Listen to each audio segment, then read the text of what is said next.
Hello বন্ধুরা, দেখো আজকে চলে এসেছি এইটুকুনি একটা মাটি নিয়ে একটা সুন্দর বড় একটা প্রদীপ বানাতে। কাল বানিয়েছিলাম মেয়ের আবদারে শিবলিঙ্গ বানিয়েছিলাম, আর শাশুড়ি মা বলছে মাটির একটা বড় প্রদীপ বানিয়ে দাও তো। সেই জন্য এই মাটির বড় প্রদীপটা বানানোর জন্য বসে পড়েছি। এই প্রদীপটা তোমরা কি নামে চেনো প্লিজ কমেন্ট করে বলবে।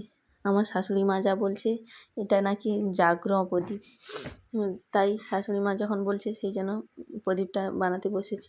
কিন্তু প্রদীপটা বানাতে আমার অনেক সময় লেগেছে। এই ছোট ছোট মাটির জিনিসগুলো বানাতে তো অনেক সময় লাগে। যারা বানায় তারা জানে এগুলো বানাতে কত কষ্ট লাগে আর কত সময় খরচা হয়। কিন্তু আমরা তো বানাইনি, আমরা জানি না।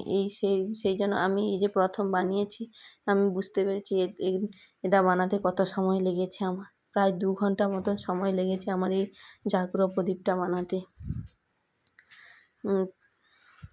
আর আর তোমরা কমেন্ট করে বলো প্রদীপটা কেমন হয়েছে। যদি তোমাদের ভালো লেগেছে তাহলে কমেন্ট করে বলবে। তাহলে কালকে আবার এর থেকে বড় প্রদীপ বানিয়ে তোমাদের দেখাবো। যদি আমার এই প্রদীপটা তোমাদের ভালো লেগেছে।